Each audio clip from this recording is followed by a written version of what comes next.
So today we wanted to take this opportunity to present some ideas around IASFM, some clusters, thematic clusters for IASFM that we've been working on in this past year.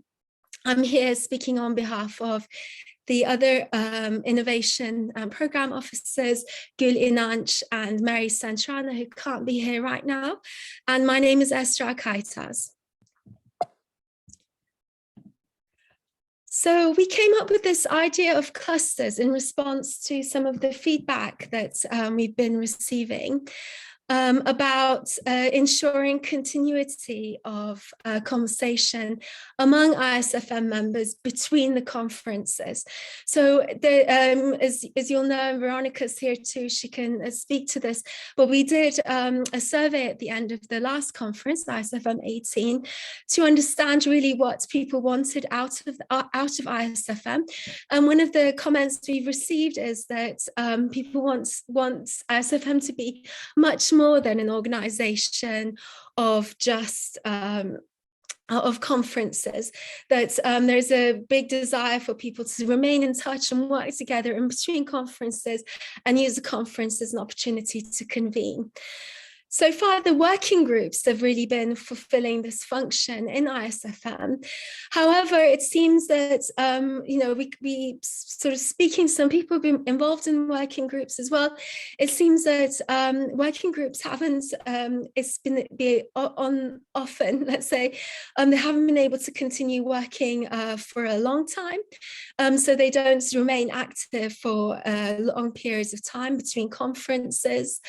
And so we thought that the first thing to do might be actually to rethink the working groups.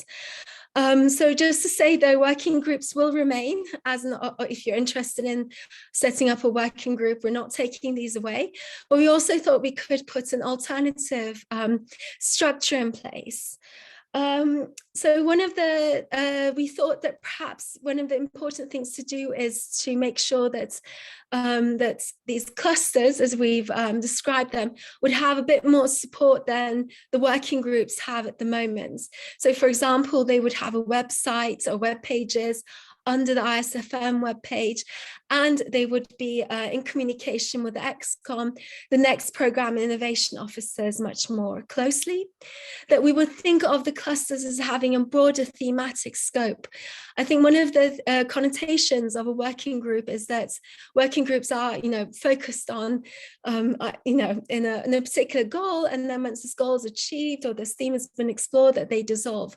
But we thought if we can broaden the thematic scope, and I'm going to speak to this in the next slide, that we might actually be able to find a way of establishing the clusters that continue beyond the conferences and continue bringing in new people and growing.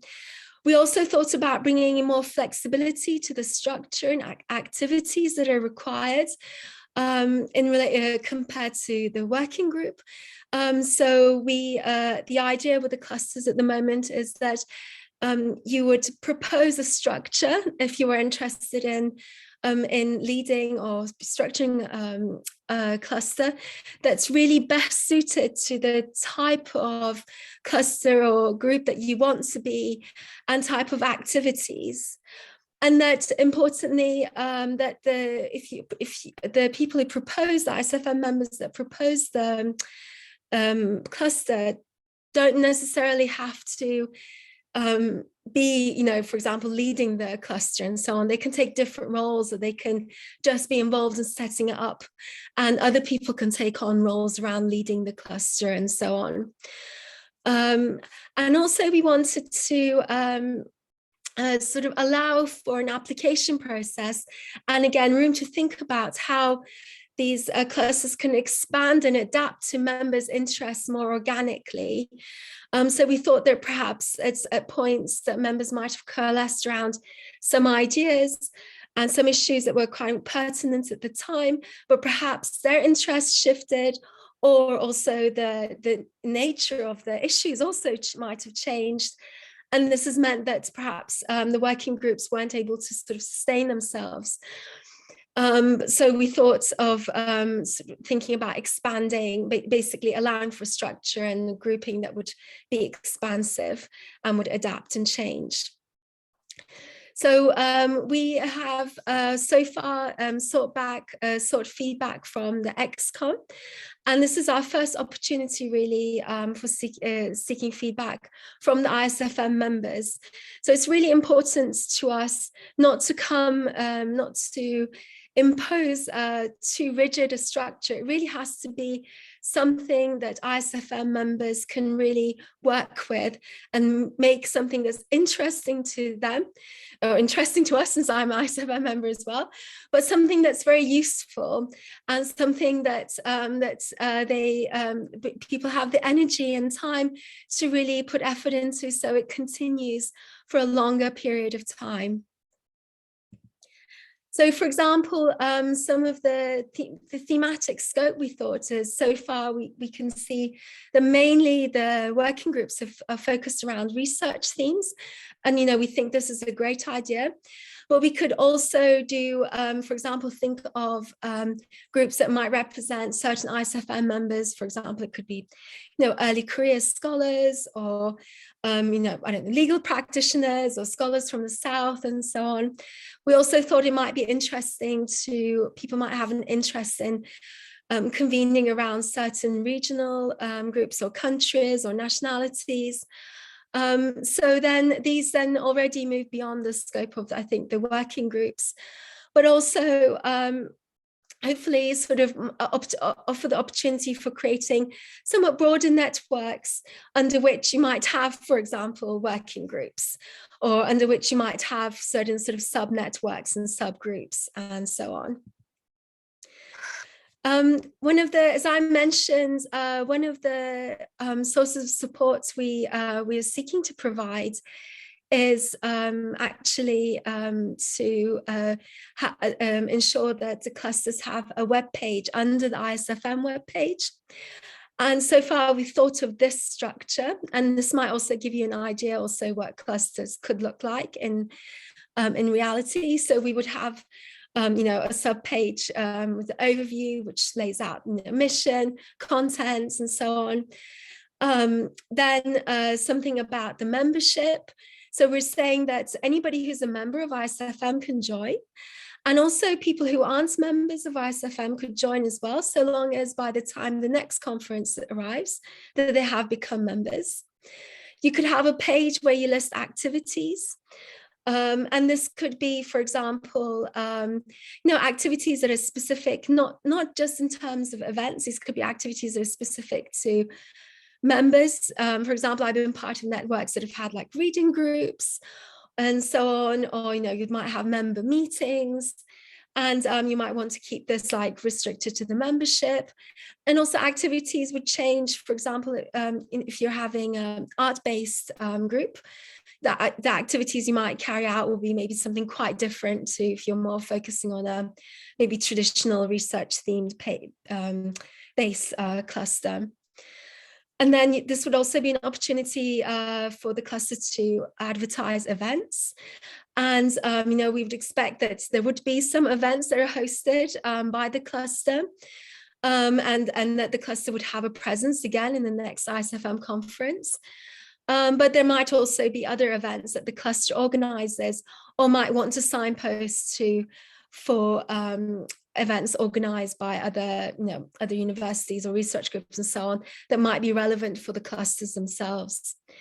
Then we would have some kind of a tab or page again that really focuses on maybe publications or other forms of outputs. And then a resource center. And this is, you might, for example, think of creating a blog series or creating conversations. There might be art-based contributions. Again, it depends very much on, what the aim of the cluster and what the members want it to do. But hopefully these might give you some ideas as well about like the activities or what a cluster might look sort of facing outwards.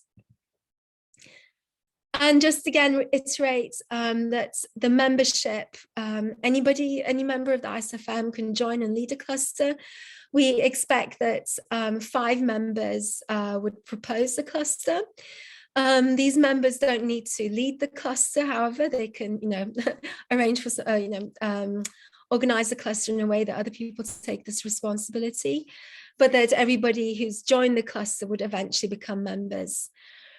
And again, just to reiterate that, the structure and the organization, so this would be completely flexible. It would depend on what the cluster members want and what they find useful. But we would expect that there would be somebody who liaises with the ExCom, and then would be the point person also for communicating with innovation and program officer, who would be responsible for really supporting the cluster and its establishment, and also any activities and that, or any events that the cluster is holding. And then also somebody who would be responsible for maintaining the website. And we would expect probably somebody would sort of check in on the website, for example, once a month or something, once the cluster's gone running. And then, and Michelle, who's also in this call, would initially support and show how this is done for, to the person responsible in the cluster for this. So our proposed timeline is as follows. So we want to have a Q&A session now, a Q&A and discussion dialogue session again on August 4, and really try to get as much feedback from members as we can, and then hand this feedback over to the new program and innovation officers who can look at this, take all the feedback into account, and sort of come up with a much more final design of the clusters. And then we would open this for call.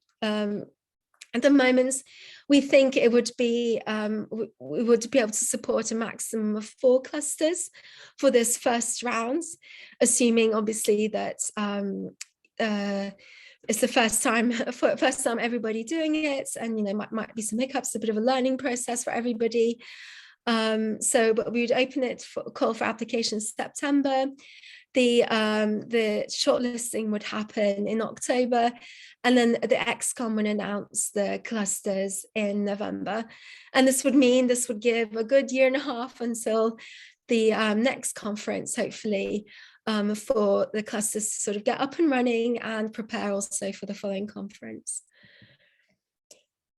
And in terms of the application, really what we're looking for isn't something very complicated. This is like a preliminary application we designed. So this would include, for example, the details, obviously, of the applicants, the title, the rationale. And then what would be really interesting to see, and this is something I don't think we've done before, is to really understand how the people proposing the application see as the potential members of the cluster, how they see the recruitments going, and how they're thinking about ensuring communication between cluster members. So this ensures continuity, and it also ensures that there is sufficient interest. I mean, obviously, it's not possible to put a minimum or maximum number of people who join a cluster, but just to kind of show that there is sufficient interest among people who are IASFM members or potentially might become IASFM members in this idea of a cluster. And then we would be interested in hearing about what activities and events that the cluster would have planned. But we would first like to see a timeline for really establishing the cluster. So we would probably expect that this might take several months to really sort of reach out to potential members, convene, come up with the structure that best suits the type of cluster that you're looking for, that you're seeking to establish. And then at this, if you're proposing the cluster, you might also have a structure in mind already. So, then it would be good to sort of hear a bit about that as well. And then an indication of the type of activities or the events that the cluster might conduct. So we're not sort of asking for anybody to like fully commit to any specific activity. So if you say in the application that you would, I don't know, hold 5 online meetings or something and you hold 4, it's not about that, but it's much more about it's much more about sustainability and just seeing what people who are proposing are thinking around it, and then IASFM Excom, program innovation officers and so on, would be able to support with that as well if necessary. And we also, unlike for the working groups, we also have some funding options. So this would have to be, subject to approval again from the next Excom. But we thought that there'll hopefully be some room in the budget for clusters to be able to make funding requests, obviously not huge amounts of money, but for specific things. So for example, you might find that if you need like some kind of like a Zoom webinar link or so on setting up, there might be some sort of technical issues that your cluster might need support with, or you might have people in the cluster already have access to these, but you might need some other kind of funding. So if at the point of proposing the cluster you already have an idea what these might be, then we'd like to hear that and understand what these are for and what the estimated cost is. So yes, and shortly I'm going to stop sharing my screen and just open it for Q&A, but we will also have the opportunity on the 4th of August to discuss this further. And we're going to, once I've stopped recording, we're going to put this video on the IASFM YouTube and circulate it among IASFM members as well. Thank you very much for listening.